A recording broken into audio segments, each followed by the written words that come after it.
Welcome in here to Rover Sports, guys. I'm here with Nathan Hamilton, and we are live. We are live at Titans training camp, covering the Titans today out in Nashville. And Nathan, what did you think of going to practice today?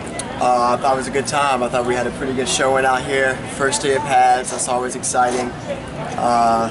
It's unfortunate to see Rashaan Evans go down, so I guess we'll get an update on that.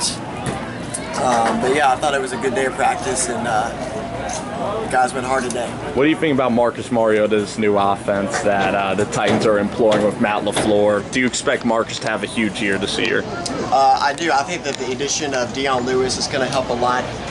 Just to have a guy as a secondary option to just kind of flip it to when you know that the receivers aren't getting open or something like that. You can just flip it to Lewis, and you know he has the ability to get 40 some odd yards on any given play. So I think the addition of Dion Lewis is huge. I think Matt LaFleur is going to be much more creative and much more unpredictable than Robisky ever was with his offense.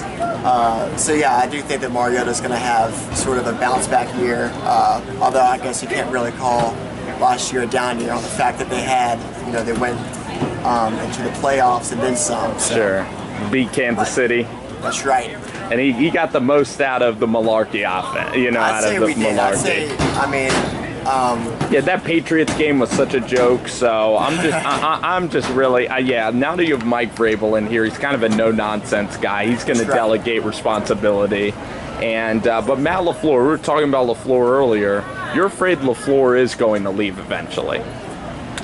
I think that if he does well here, he's just kind of trying to work his way up the ranks. I think right now he's just kind of trying to build up his resume. And if he does well here, he could find himself, getting a head coach job somewhere. In fact, he interviewed for the head coaching position here in Tennessee. And I thought he was more, qualified as far as his track record goes than Mike Vrabel was for the head coaching job. But this is kind of the way things fell. But yeah, no, I'm excited for it. So in the AFC South, you have Jacksonville, but the Titans were able to handle Jacksonville. They even went down to Jacksonville last year, week 3 or week 2, I believe. You guys beat Jacksonville. And so are you really afraid of the Jacksonville Jaguars, or do you look at the Houston Texans and Deshaun Watson, and are you afraid of Bill O'Brien more? Like in terms of AFC South, how do you think you stack up versus Jaguars and the Houston Texans? Well, obviously we stack up pretty well against the Jaguars, being that we beat them. We went 2-0 last year against them. I think they have a great thing going on. I think they've built their team right. They've spent the money. They've gotten the big names in free agency, something that the Titans have been kind of reluctant to do. But I think that as far as the Texans go, I think that Deshaun Watson's the real deal. He tore our defense apart last year. They beat us. They killed us last year. So I'd say right now, as far as the AFC South goes, I'd say as far as one-on-one goes, as far as just our matchup, not even talking about the standings or anything like that. I'd say the Texans are our biggest challenge, and then the Jaguars, and then the Colts. What do you think about Corey Davis and Derrick Henry for fantasy this year? You think Corey's fantasy? I think Corey can come back and have a huge year. You saw him drop a couple of passes today, which is really concerning. I don't know. I don't think the Titans are much of a fantasy team. You don't think they're going to explode with Matt LaFleur? You don't think Corey's going to put up huge numbers? I think the offense will explode. Yeah, that's fantasy. Sure. Yeah, but I'm not sure about. I'm talking about individual players. Okay. I know that not Matt LaFleur, but Mike Vrabel.